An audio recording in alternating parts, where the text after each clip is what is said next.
संसद के अंदर घुसपैठ करके जो धुआं फैलाकर हंगामा खड़ा करने वाले लोग हैं, उनमें से आपको बता दें 6 लोगों को गिरफ्तार कर लिया गया है। हालांकि मास्टरमाइंड अभी पुलिस की पकड़ से दूर है, लेकिन अब इस मामले में भारतीय किसान यूनियन नेता राकेश टिकैत की एंट्री हुई है। राकेश टिकैत ने अपना एक एक्स पर पोस्ट किया और उन्होंने लिखा है कि हमारा ये जो संसद में घुसपैठ करने वाले लोग हैं, इनसे कोई लेना देना नहीं है।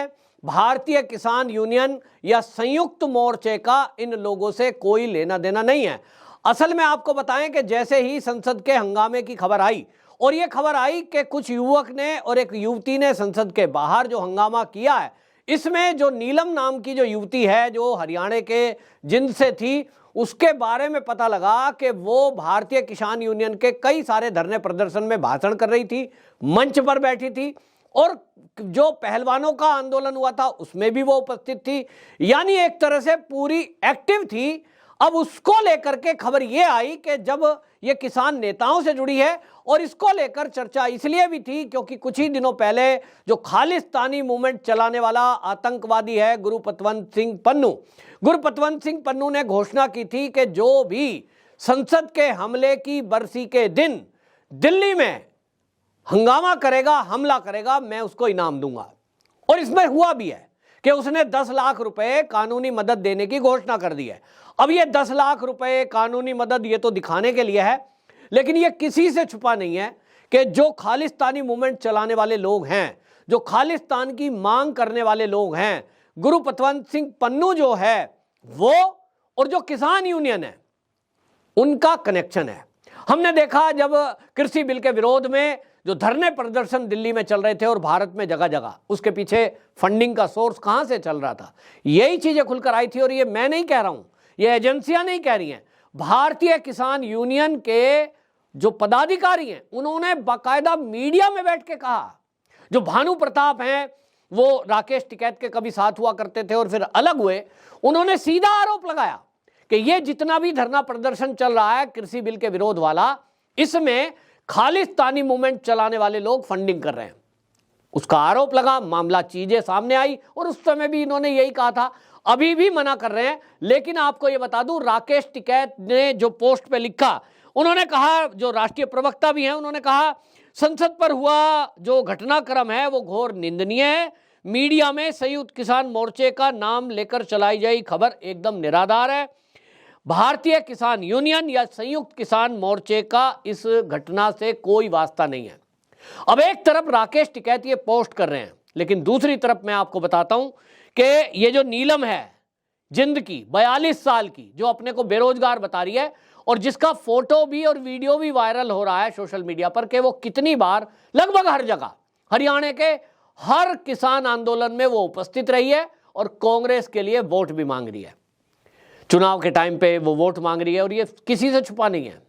जैसे ही ये कांग्रेस का लिंक सामने आया, उसके बाद कांग्रेसियों का मुंह तो बंद हुआ है, लेकिन इन्होंने संसद में हंगामा खड़ा कर दिया है। अब सवाल यह है कि आखिरकार अब राकेश टिकैत का जो पोस्ट आया है वो क्यों आया, ये भी बताऊंगा। लेकिन इसी बीच आपको बताता हूं कि जो खबरें आ रही हैं, उस खबरों के अनुसार ये जो नीलम है, ये प्रगतिशील आजाद युवा संगठन की संस्थापक है। इसने ये युवाओं का एक संगठन बना रखा है और उस संगठन के जरिए बहुत सारे लोग जुड़े हुए हैं उससे। ये जितने भी लोग आए हैं संसद में हंगामा करने के लिए, जिसमें कि 2 लोग अंदर गए, फिर ये बाहर थे, एक वीडियो शूट कर रहा था जो मास्टरमाइंड ललित झा बताया गया है, जो भी पुलिस की पकड़ से दूर है, ये मास्टरमाइंड है, इसको वीडियो भेजा गया। ये सब लोग उसी ग्रुप से जुड़े हैं। योजना बनाई गई और योजना बनाने के बाद ये जो इंडिया गेट है दिल्ली में, वहां सब इकट्ठे हुए, अलग अलग राज्यों से आए, और इसमें दिमाग ये लगाया गया कि जो पास लेकर एंट्री करना है वो बीजेपी का होना चाहिए। और इसमें एक और दिमाग लगाया गया कि ये जितने भी हंगामा करने वाले हैं, इसके पीछे मैं आपको बता दूं कि वामपंथियों का दिमाग है, वामपंथियों का संगठन है, वामपंथियों की एनजीओ इनको फंडिंग कर रही है। वामपंथियों की एनजीओ को फंडिंग कौन कर रहा है, ये गुरपतवंत सिंह पन्नू का फंड है या किसी और संस्था का, ये अब जांच का विषय है। गुरपतवंत सिंह पन्नू ने पहले से ही घोषणा की थी और इसलिए माना जा रहा है कि अब 10 लाख की जो घोषणा की बात की है, इसके अलावा भी मोटा पैसा इनके एनजीओ को आ रहा है। और ये पता तब चलेगा जब ये जो ललित झा नाम का मास्टरमाइंड है ये पकड़ा जाएगा। असल में आपको बता दूं, जो ललित झा है वो गुरुग्राम में इन्होंने मीटिंग की थी और ये मास्टरमाइंड बताया जा रहा है, लेकिन इसके भी पीछे कौन है? तो एक एनजीओ है नीलाक्ष आइच। ये नीलाक्ष आइच नाम का व्यक्ति पश्चिम बंगाल के पुरुलिया में आदिवासियों के बीच शिक्षा के नाम पर एक एनजीओ चलाता है। और जैसा कि आप जानते हैं कि इस देश में अभी तक इस तरह की फर्जी एनजीओ के नाम पर देश विरोधी एक्टिविटी करने वाले लगभग 4000 एनजीओ को मोदी सरकार ने बैन किया है। अब ये भी इनमें से एक होगा। अभी मुझे पता नहीं है कि ये बैन हो चुकी है या अभी कार्यरत है, लेकिन देखिए किस तरह से ये काम करते हैं, ये चीजें खुलकर सामने आई है। एनजीओ बनाते हैं, विदेशों से फंड लेते हैं और फंड लेकर के ये कहते हैं कि साहब हम आदिवासी क्षेत्र में बच्चों के पढ़ाई के लिए काम कर रहे हैं, लेकिन ये करते हैं कन्वर्जन, करते हैं ब्रेन वॉश और उनको फिर नक्सली बना देते हैं, हथियार देकर हमारी सरकार के विरुद्ध लड़ाई कराना, पैरेलल सरकार चलाना। और ये आज से नहीं चल रहा, देश की आज़ादी के बाद से चल रहा है, बल्कि पहले से चल रहा है। अब ये चीज़ें लिंक जो सामने आ रही हैं, ये वही वर्किंग स्टाइल है। ये टारगेट करना चाहते थे मोदी सरकार को, मोदी को, ताकि ये बताया जा सके कि देखिए जो नई संसद बनी है ये तो अशुभ है। जैसे ही संसद का पहला सत्र शुरू हुआ है ये तो अशुभ हो गया साहब। यहां तो देखिए सुरक्षा में चूक हो गई। अरे भाई, कोई बम लेकर गया क्या? कोई एक पिन लेकर गया क्या? कोई एक छुरा लेकर गया क्या? कुछ नहीं, एक पिन भी आप नहीं ले जा सकते। 3 लेयर की वहां चेकिंग है और जो मेटल डिटेक्टर और एक्सरे मशीनें लगी हुई है वो इतनी हाई क्वालिटी की है कि यदि किसी के जेब में एक पिन भी है तो उसका पता लगता है। तो फिर सुरक्षा में चूक इसको कह करके मोदी सरकार को घेरा जा रहा है। संसद के सत्र को, जैसा कि पहले देखते आए हम, हर सत्र को इन्हें बर्बाद करना है। कांग्रेसी उसमें शामिल होते हैं, टीएमसी के लोग शामिल होते हैं और इनको कुछ नहीं चाहिए, बस केवल मुद्दा बनाना है कि मोदी सरकार फेल है, संसद की सुरक्षा में चूक हो गई। भाई, सुरक्षा में चूक अगर होती तो आपको बता दूं कि वो जो मेटल डिटेक्टर और बाकी चीजें हैं वो बम को पकड़ते हैं, वो जो है सारी चीजें पकड़ते हैं, लेकिन अभी तो जांच होने दीजिए। जब लोकसभा के स्पीकर ने ये कहा कि हाई लेवल की एक कमेटी बनाई है, जांच होगी, गृह मंत्रालय ने अलग से, अमित शाह ने इस मामले में एक्शन लिया है और 8 ऐसे लोगों को सस्पेंड कर दिया गया है जो संसद की सुरक्षा में लगे रहते हैं। और इसमें आपको बता दें कि वो जो सस्पेंड किए गए उसके अलावा जो कार्रवाई चल रही है, अब इसमें राकेश टिकैत की जो एंट्री हुई है वो अपनी सफाई क्यों दे रहे हैं? क्योंकि इस मामले में पूरे देश के अंदर ये एक्सपोज हो गए हैं पूरी तरह से। किसान यूनियन का संबंध सामने आ रहा है। अब भले ही राकेश टिकैत कहें साहब भारतीय किसान यूनियन का इससे संबंध नहीं है, लेकिन आपको बता दूं जो ये है ना संयुक्त किसान मोर्चा, वो संयुक्त किसान मोर्चे के एक नेता हैं, वो तो कह रहे हैं कि साहब हम तो जो है अगर नीलम को जल्दी नहीं छोड़ा गया तो हम इस पे सड़कों पे उतरेंगे। आपको बता दें ये जो है सड़क पर उतरने की धमकी दे रहे हैं और इसमें ये सब धमकी देने के बाद अब देखना होगा कि क्या ये भी पल्ला झाड़ते हैं या आगे आते हैं। हालांकि आपको बता दें कि इसमें यूएपीए की धाराओं में केस दर्ज हुआ है।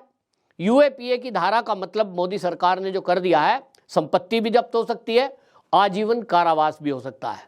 इनके जो भी सहयोगी होंगे निश्चित रूप से वो भी पकड़े जाने हैं, सेम धाराएं लगेंगी। और इसीलिए शायद राकेश टिकैत को लगा कि भैया योगी शासन में रहना है तो वहां तो जय श्री राम कहना है, वरना तो बुलडोजर वहां तैयार रहता ही है और सबको पता है योगी जी से कोई पंगा नहीं लेगा।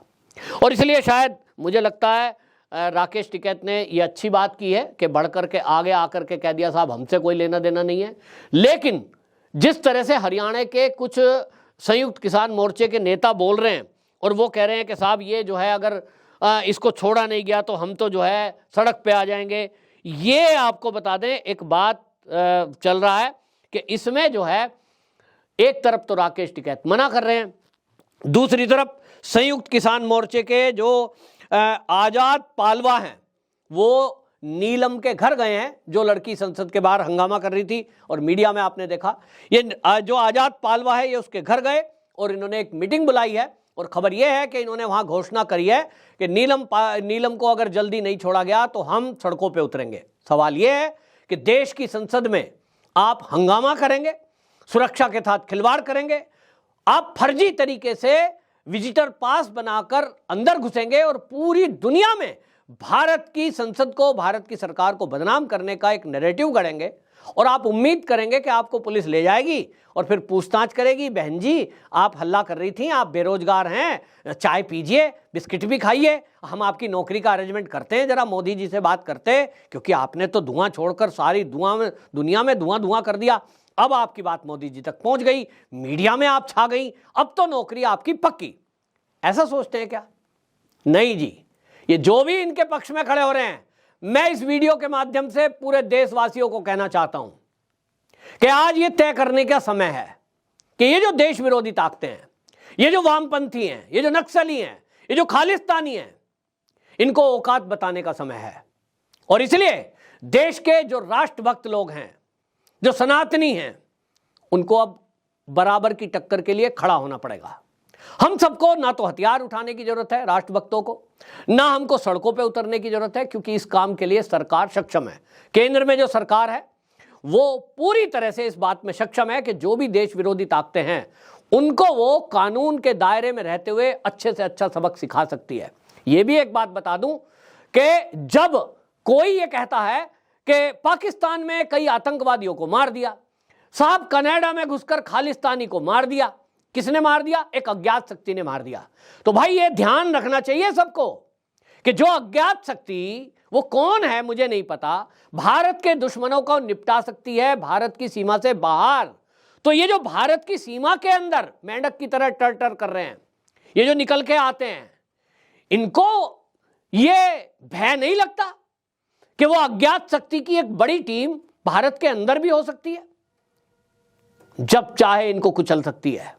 वो अज्ञात शक्ति, वो दैवी शक्ति है। मैं तो उसको हनुमान जी की शक्ति मानता हूं, क्योंकि भारत की रक्षा के लिए जहां श्री राम जी का जन्म हुआ है, हनुमान जी ही हमारी सबकी रक्षा करते हैं।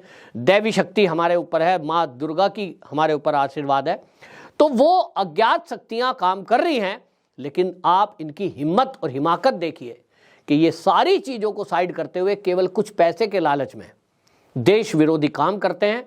और जो इनके पक्ष में खड़ा हो रहा है, जो भी इनके पक्ष में बोल रहा है, चाहे वो पन्नू हो, फिर चाहे वो कोई किसान यूनियन का नेता हो, वो भी बराबर का दोषी है। आप क्या मानते हैं जरूर कमेंट बॉक्स में लिखें। अंत में मैं ये जरूर कहूंगा कि इस सारे मामले में जिस तरह से राकेश टिकैत ने अपनी टिप्पणी दी है, मैं इसकी इस मामले में सराहना करता हूं, क्योंकि इस समय कोई भी व्यक्ति जो इन देश विरोधी काम करने वालों के साथ खड़ा होगा, निश्चित जानिए कि वो भी पूरी तरह एक्सपोज होगा। और इसलिए राकेश टिकैत ने जो कदम उठाया है, वाकई में सराहनीय है कि उन्होंने अपना रुख स्पष्ट कर दिया। और इस रुख से ये भी साफ हो गया कि जितने भी ये देश विरोधी ताकत, इस तरह के काम करने वाले लोग हैं जो कानून के साथ खिलवाड़ कर रहे हैं, राकेश टिकैत और उनकी यूनियन इनके साथ कतई नहीं खड़ी है। ये इन लोगों को समझ लेना चाहिए। इस संदेश को मैंने इसी तरह समझा है। आपकी क्या राय है कमेंट बॉक्स में जरूर बताएं। वंदे मातरम।